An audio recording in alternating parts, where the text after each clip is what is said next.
Hello again, everyone. I apologized at the beginning of the last post for taking so long to update, and then took incrementally longer this time, so I'm sorrier now. There's been a lot, capital A, capital lot, going on lately. And while I'll get to that at some point in the near future, it isn't what today's story is going to focus on. When I said before that we'll take anything anyone's willing to donate to our abysmally slim excuse for a collection, I meant anything.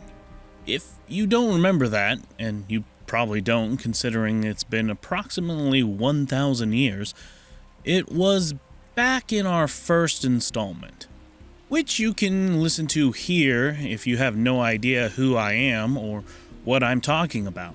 If you do know both of these things, but you aren't sure if you're totally caught up, here's the most recent part to the saga. Anyway, somebody brought in a totally customized, personalized to them, it made no sense to us, Cards Against Humanity deck recently, and it started up a conversation about some of the most off-the-wall donations we've ever received, which reminded me of something that happened a while ago that I feel like is definitely worth a post. It was a Thursday night. The entire crew was working, which is rare, but happens every once in a while when we've been busy enough that we've all got something to do. I watched from my office as someone struggled to open the front door. Jenny rushing out from behind the desk to help a second before the effort would have been wasted. She used her foot as a doorstop and ushered in a man who was precariously balancing a tall stack of large cardboard boxes in his arms. Can we just set them right here on the desk? I heard Jenny telling him as they drew nearer. We sure appreciate it. The man eased the boxes down, straightening them to ensure that they wouldn't fall, and literally tipped his literal hat before turning to leave. Donations? I asked, poking my head around the corner. Yep. Jenny confirmed, popping her gum. Want to help me take them to Alice? I obliged, hoisting a couple of boxes over the counter and following Jenny's lead back toward the unmistakable sound of Alice's nails clicking against her keyboard. Presents! Jenny announced, dropping her boxes with a thunk and leaning back against the wall, arms crossed over her chest. Can we get a live unpacking? Thank you. Alice said, accepting my boxes and placing them to her other side. Then, to Jenny, Sure, but it'll probably be boring. They're heavy. Bet they're textbooks or something. this is the part in the movie where the narrator cuts in and is like, they were not, in fact, textbooks. I wish the real-time narrator could have cut in right then and told us that, but apparently that's not how life works. So, we opened them. The first one, in all fairness, was unassuming. It was full of books on astrology, dreams, tarot readings, etc., etc., very new age mysticism, which is popular enough that even with a collection as limited as ours, we have a small section for it. After that, though, shit got weird. The next box also contained books, but they had no jackets and no titles, just identical leather bindings. What the hell? Jenny said, leaning over Alice to pick one up. When she flipped it open, we were met with the cover page filled with someone's messy, inked scrawl. At first, I thought I couldn't decipher it because the handwriting was such a wreck.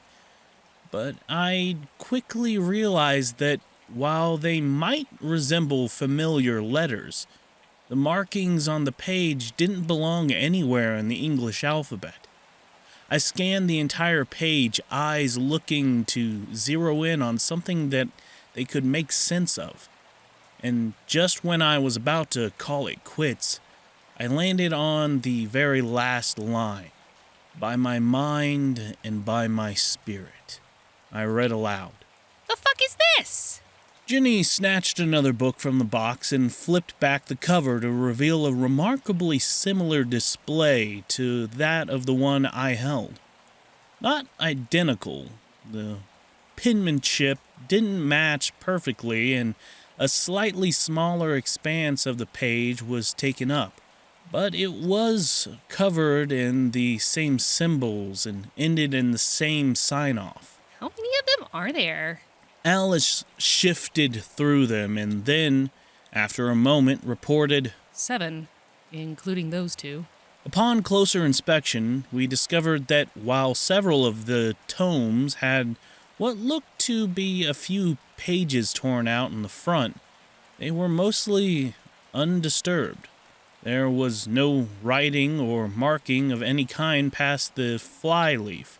Reluctantly, given that there wasn't much else to explore without the ability to understand the glyphs, we set that box aside and moved on to the next.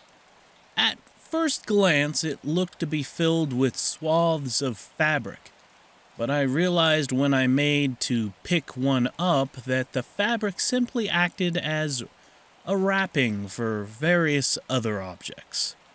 For example, once the red silk fell away, in my hand lay a muslin bag bearing a twine tie and a tag that read osteomancy. When I turned it over, something rattled inside. Open it! Jenny urged. Something deep in the pit of my stomach told me I shouldn't. But Mama didn't raise no bitch, or whatever it is the kids say these days. So I did. And then, because I am, in fact, a little bitch, I dropped it, which prompted the bones that had shocked me into letting it go to roll out and scatter over the desk. Shit! Alice remarked, startled. What the fuck is that? Rabbit! Jenny guessed confidently, and then defended. What? My dad hunted. When Alice glanced questioningly up at her. Do we even want to know what else is in here? I asked, swiftly gathering the bones and slipping them back into their sachet. Alice was already elbow deep in the box. She withdrew a parcel covered in black tulle and unraveled it to reveal a small wooden chest with a gold embossed label, Tasseomancy. Curiously, unhooking the latch, she swung the lid open to reveal a teacup? Seriously? I get dead animals and all you pull out is a teacup? With tea. Alice corrected, lifting a single-use tin of loose-leaf tea from inside the cup. And it was hardly a dead animal. Stop being dramatic. You're not even a vegetarian. I didn't technically have a counter, so I shut up. Alice placed the tea next to the bag of bones, and Jenny drew the next item from the box. It was clear, a set of playing cards. Only instead of a brand or picture on the packaging, there was a single printed word, cartomancy. When we pulled them out, we found that the cards themselves were entirely ordinary.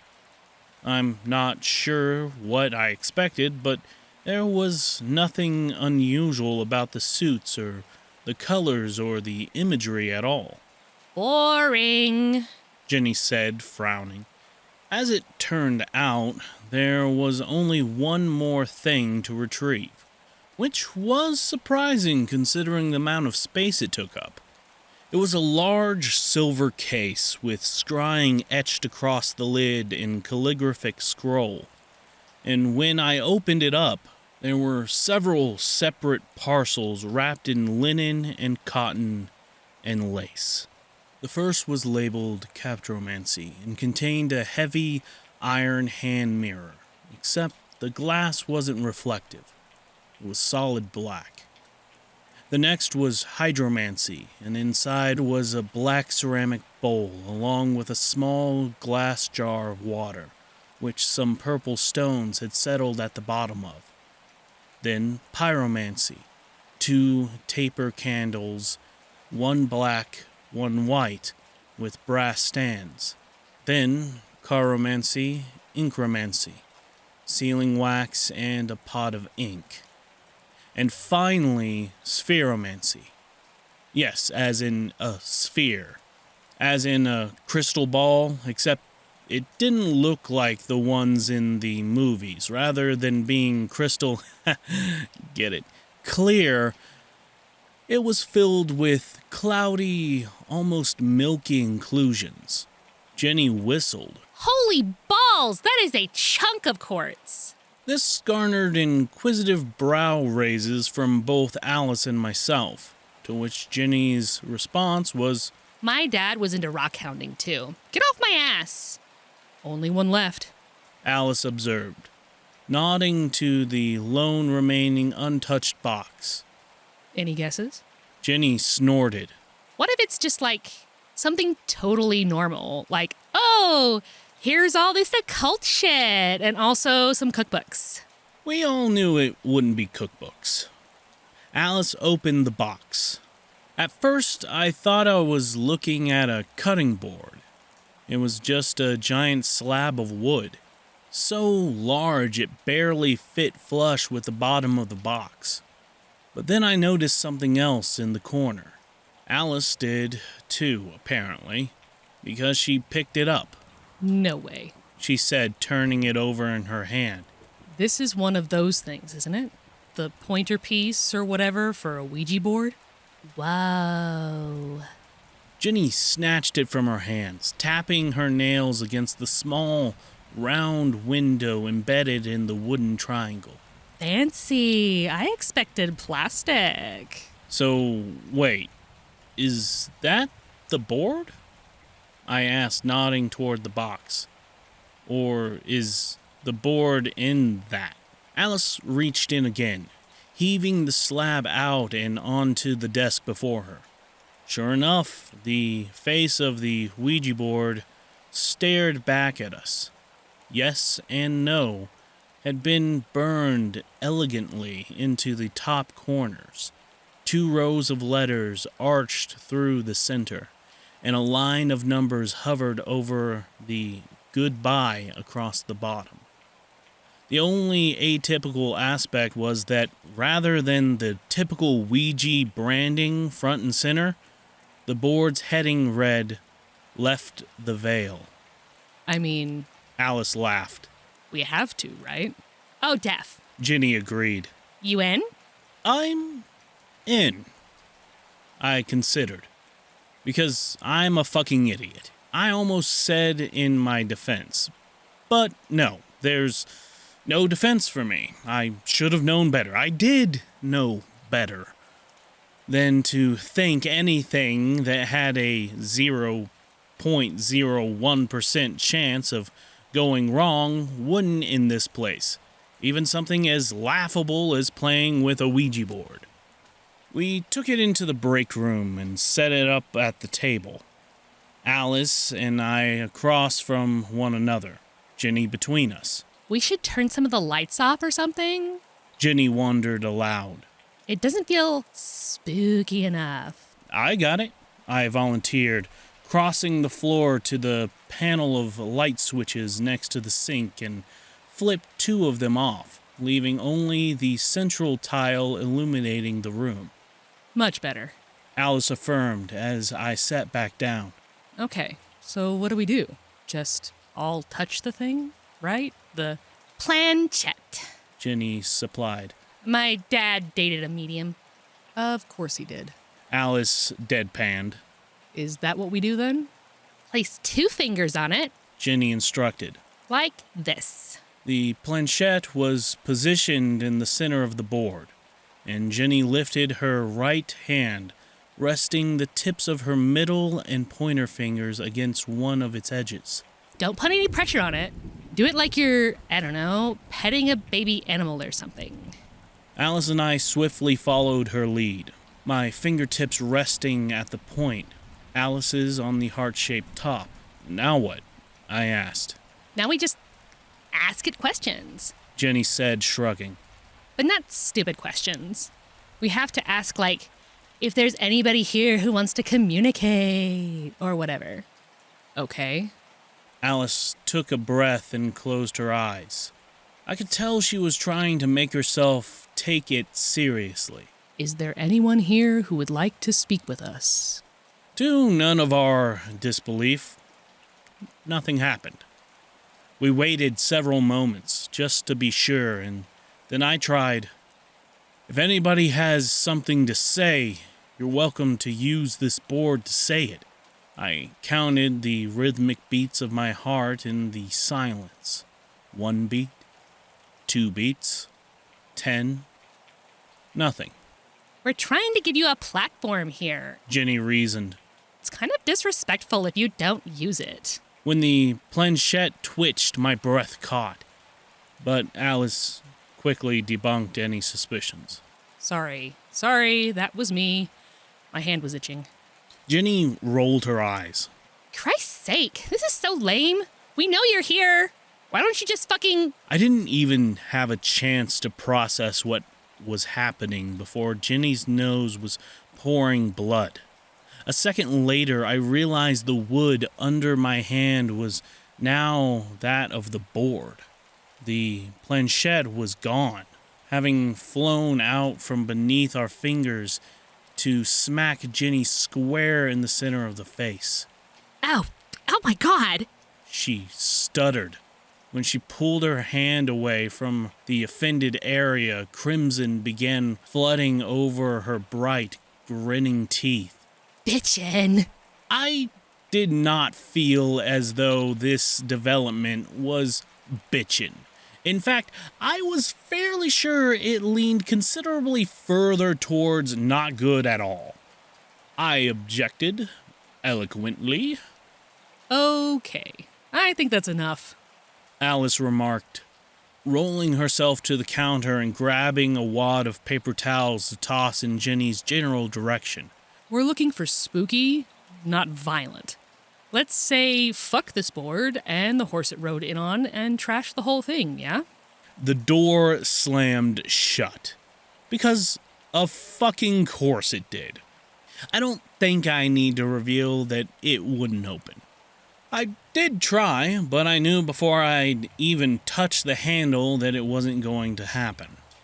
What would the point have been in closing us in if we could just leave? Ding, ding, ding! That's right. Nothing. Oh, come on. Alice groaned. We said we're done. We're sorry, okay? We fucked around and found out and we won't do it again. Just let us out and nobody ever lays a finger on this board again, I swear. Whatever had shut the door, it did not let us out. You know how in horror movies, every time there's a telekinetic, people end up pinned to walls by furniture? Just picture that. That's what happened. It was so quick, too. That part sort of fascinated me in a strange, detached way. 1 second, I was trying my damnedest to pry the door open, and the next I was stuck between the dishwasher and a mobile coffee cart that, hand to the Bible, only weighs 50 pounds, but somehow had me absolutely cemented in place. Shit! I heard Jenny exclaim, and looked up from my own predicament to find that she was trapped in the corner by nothing but a floor lamp, blood still gushing from her nose. It took a little more work to box Alice and her wheelchair in. So naturally, the entire table had been flipped on its side, and the legs surrounded her, each of their stoppers secured to the wall behind her. On the center of the floor, the planchette lay atop the board. Slowly, it began to move. Adam, what's it spelling? Alice cried because I was closest. The lighting made it difficult to make out the letters etched into the board's surface, but not impossible. Squinting, I read aloud, S-A-C-R-I. Okay, no. No sacrifice. Nobody sacrificing anything. The board didn't seem to care to hear my protest. It finished spelling the word and then circled down to the number 1 and then blood, unwilling, done. I was about to get confused enough to ask what in the fresh hell that was supposed to mean, but then it started up again. This time the sequence was 1. Flesh, willing, choose. A sick, terrible realization washed over me. 1 unwilling blood sacrifice. I said, done. Jenny, that was you. Now it needs, a willing flesh sacrifice, and it wants us to choose who it comes from. I turned back to the board. Is that right? Yes. All right, wait. What constitutes as flesh? Alice asked. Like, could we bite off a hangnail? No. So, live flesh only? Yes. We should probably be screaming for help. Jenny reasoned. I mean, right? I don't know about y'all, but I would rather not sacrifice any of my live flesh. A sicker, more terrible realization washed over me. Alice, I said, even measured. If we call for help, this thing might let somebody else into the room and trap them, too. We don't want anyone else to get hurt. And we don't want to get hurt either, of course. But hurt is such a dynamic term. Because technically, if you're harmed, you're hurt. Sure, I'll give you that, but if something doesn't hurt you... You bastard! Alice accused, because she was smart enough to know precisely what direction I was steering the conversation in. I am not fucking cutting off one of my toes just because I can't feel them. Well, no, I didn't, but I stopped while I was ahead, because I had, and we all knew it. I'm sorry, I sighed. You're right, that's incredibly fucked up. I'm just kind of freaking out, and I don't know what to do, and my brain's trying to improvise. Alice glared at me for a solid 5 seconds and then snorted, shaking her head. You should have seen your stupid face. Why wouldn't I do it? I can't feel it. Then to the board. That still counts, right? You said flesh, not pain. A pause. Then, I guess? Does it have to be a toe, or can I just, cut a chunk of skin out? You said flesh, I reminded the board a second time. Not bone. My game, the board shot back. My rules. Alice took a breath and nodded her head, resigned. Fine. Can I get a knife? The drawer next to me whipped open so fiercely that it bashed against my elbow, prompting me to cry out. Slowly, as though it was floating, a small, dull paring knife rose into the air. Oh, you sick son of a bitch. Can I not at least have something more likely to cut steak than an old woman's gums? The drawer slammed shut. Guess not. The knife floated across the room to Alice at a snail's pace, and I could feel the anxiety mounting in my chest with every inch. Were Ginny and I really just going to watch her mutilate herself? We couldn't, could we?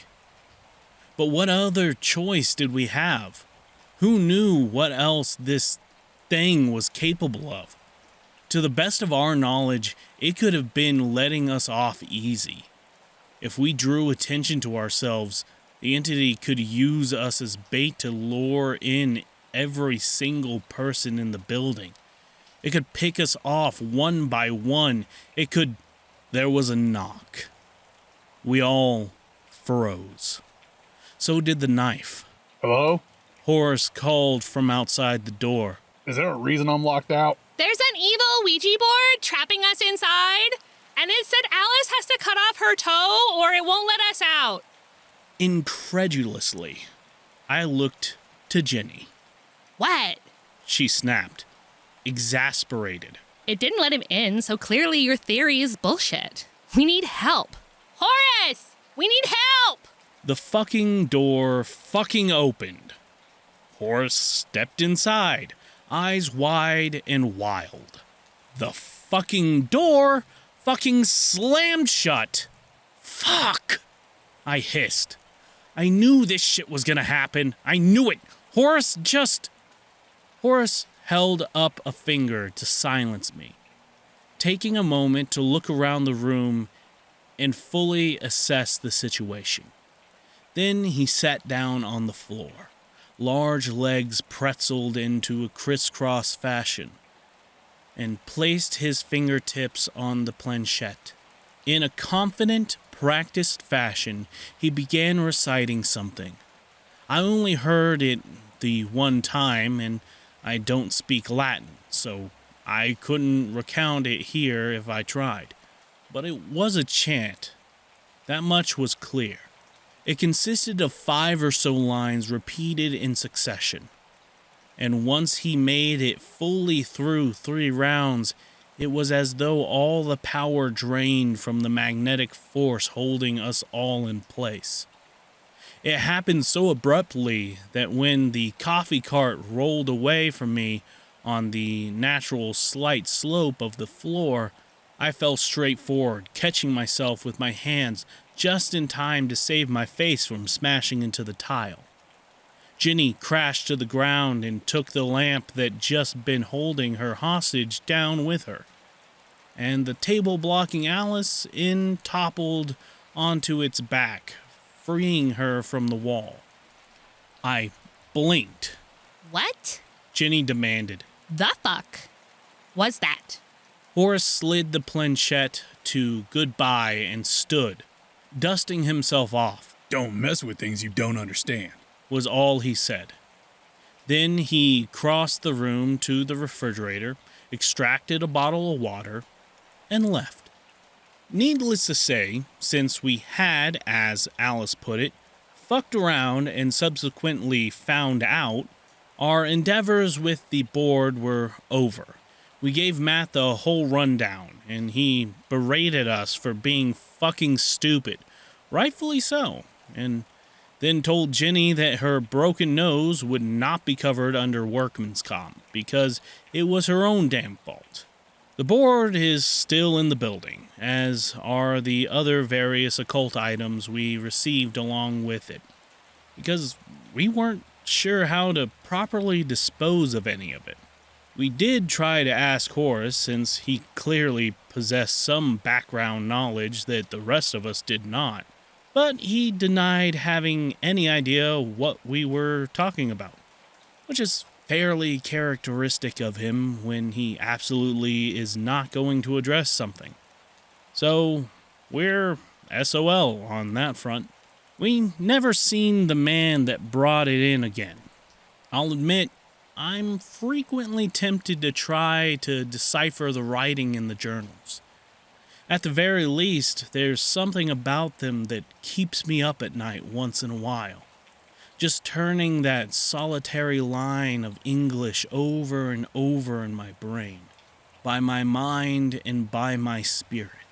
But I truthfully have no idea where to start, or even if I did, well, I've learned enough in my time here to understand that more often than not, it's better to let dead things lie.